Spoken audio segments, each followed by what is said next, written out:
जैसे ही Holi night faith को मारने के लिए कदम बढ़ा रहा था, रॉक्सी बीच में आ गई। इस टकराव के दौरान रॉक्सी की असली पहचान सबके सामने आ गई। एस्पादा ने सुझाव दिया कि फेथ और रॉक्सी को प्रेमी प्रेमिका का नाटक करना चाहिए ताकि लोग रॉक्सी को पहचान न पाएं। फेथ ने एस्पादा की बात दोहराई, जिसे रॉक्सी ने सुन लिया और सहमति जताई। रॉक्सी ने फेथ को गले लगाया और दोनों ने दिखावे के लिए आपस में प्यार का नाटक किया। यह देखकर लोग भ्रमित हो गए और दोनों ने वहां से भागकर एक सुरक्षित जगह पर छुपने का फैसला किया। फेथ ने रॉक्सी की इनर थॉट्स सुन ली, जिसमें रॉक्सी सोच रही थी कि यह पहली बार है जब वह किसी लड़के के इतने करीब आई है। यह सुनकर फेथ थोड़ी दूरी बनाता है और रॉक्सी से माफी मांगता है। इसके बाद दोनों ने टाउन का चक्कर लगाना जारी रखा। घूमते हुए उन्हें दो लोगों की बातचीत सुनाई दी। वे गॉड ब्लांस की मौत और ऑर्फनेज को गॉब्लिन किंग के कान मिलने की बात कर रहे थे। यह भी कहा गया कि इन घटनाओं के पीछे शायद कोई खतरनाक मॉन्स्टर हो। रॉक्सी ने तुरंत उन लोगों से अधिक जानकारी मांगी। उन्होंने बताया कि बेहतर होगा कि रॉक्सी और फेथ वॉरियर्स से इस बारे में पूछें, क्योंकि केवल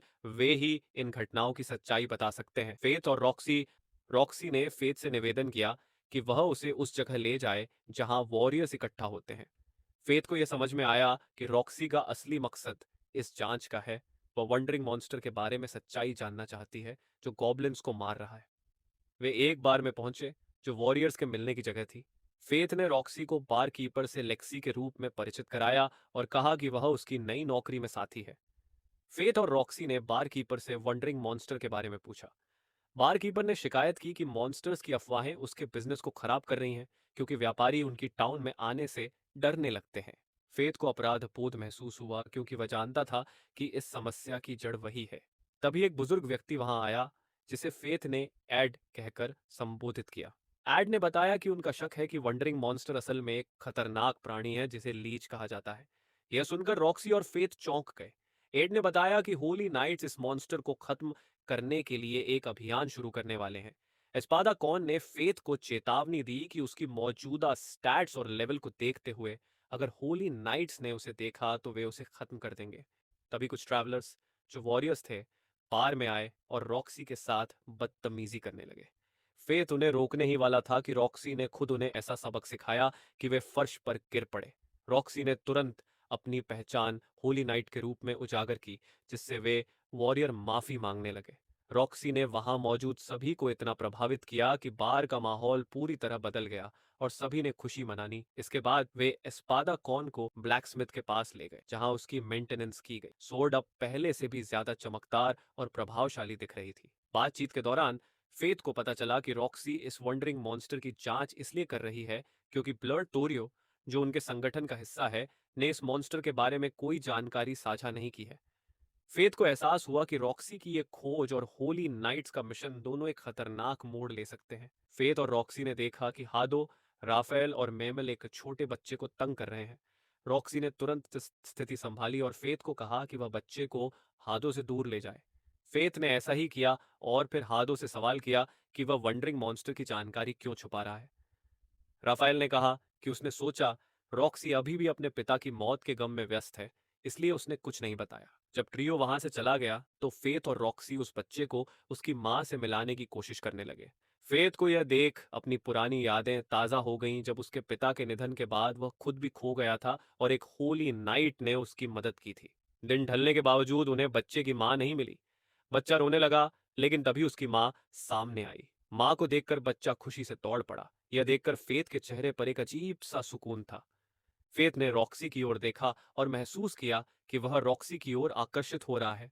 रॉक्सी की मदद करने की क्षमता और उसका निस्वार्थ स्वभाव फेथ को गहराई से प्रभावित कर रहे थे। देर शाम जब वे वापस पहुंचे तो उन्हें हारू का सामना करना पड़ा, जो हमेशा की तरह गुस्से में था। लेकिन फेथ के लिए यह सब अलग था। उसे महसूस हुआ कि वह अब अपने जीवन में बदलाव का अनुभव कर रहा है। फेथ ने एस्पादा कॉन से सलाह ली कि वह रॉक्सी को बिना बताए कैसे हंट कर सकता है। एस्पादा कॉन ने सुझाव दिया कि वह एक मास्क खरीद ले ताकि कोई उसकी पहचान न कर सके। फेथ ने इस योजना को तुरंत अपनाने का मन बना लिया। फेथ ने अपनी पहचान छुपाने के लिए एस्पादा कॉन की सलाह मानकर एक मास्क खरीदा। यह मास्क न केवल केवल उसकी पहचान छुपाता था। दूसरी तरफ होली नाइट्स के बीच राफेल की अगुवाई में एक महत्वपूर्ण मीटिंग हो रही थी। इसमें गालिया नाम की एक जगह पर जाने की योजना बनाई जा रही थी, जहां शायद वंडरिंग मॉन्स्टर के बारे में और सुराग मिल सकते थे। अगली सुबह फेथ ने अपनी सामान्य नौकरी पर वापसी की। रॉक्सी ने उसे बताया कि उनके पास एक सीक्रेट मिशन है, जिसके लिए उन्हें रोस्टी के परिवार के क्षेत्र में यात्रा करनी हो। फेथ और रॉक्सी के सफर में एक नया मोड़ तब आया जब वे रॉक्सी के परिवार की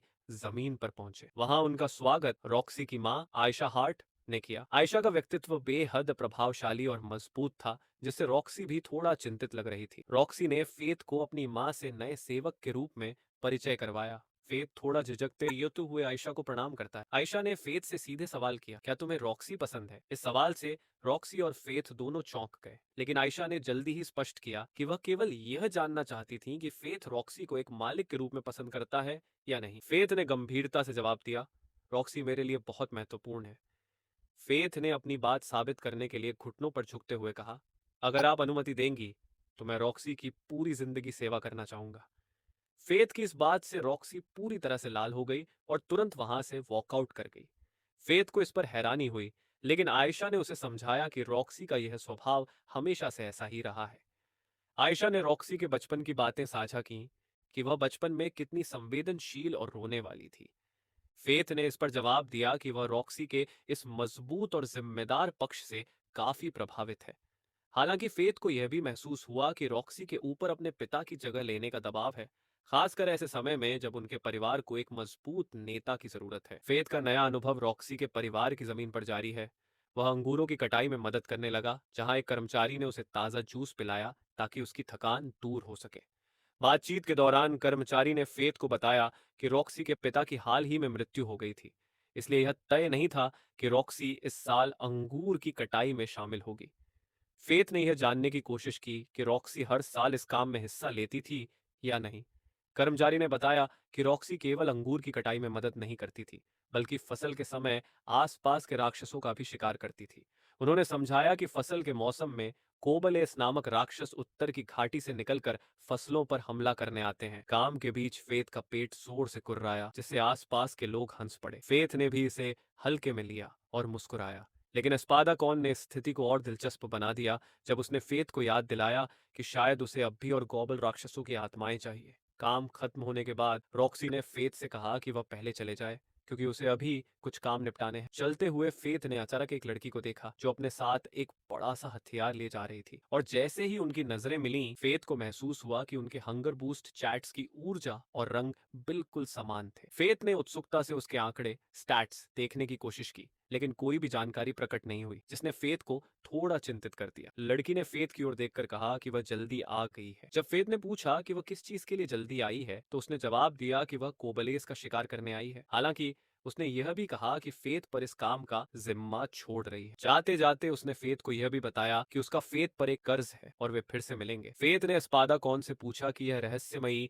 लड़की कौन है, लेकिन एस्पादाकॉन भी इस बारे में कुछ नहीं जानता था। जब रॉक्सी से यह बात साझा की गई तो रॉक्सी ने बताया कि वह लड़की एक गैलियन है। यह सुनकर फेथ को झटका लगा, क्योंकि उसका मानना था कि गालिया नाम का देश पूरी तरह नष्ट हो चुका है। रॉक्सी ने विस्तार से बताया कि गालिया कभी 4000 साल पहले एक शक्तिशाली सैन्य शक्ति वाला देश हुआ करता था, लेकिन अचानक भारी संख्या में राक्षसों ने उस पर हमला किया, जिससे देश बर्बाद हो गया और उसकी आबादी खत्म हो गई। रॉक्सी ने कहा कि यह पहली बार है जब उसने एक पूर्ण गैलियन इंसान देखा है। फेथ के लिए यह मुलाकात, फेथ और रॉक्सी दोनों मिशन से वापस लौट रहे थे। रास्ते में फेथ ने रॉक्सी से पूछा, तुम अकेले जाकर मॉन्स्टर्स का शिकार करने में ठीक रहोगी ना?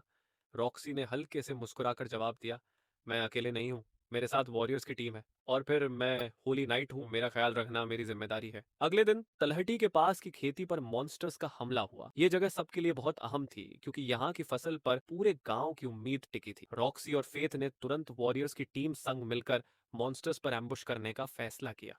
सब कुछ प्लान के मुताबिक चल रहा था। तो दोस्तों, आज की कहानी यहीं खत्म होती है। फेथ के सफर में और क्या रोमांचक मोड़ आएंगे, जानने के लिए चैनल को सब्सक्राइब करें और नोटिफिकेशन ऑन करना ना भूलें। मिलते हैं अगले भाग में, तब तक के लिए अलविदा।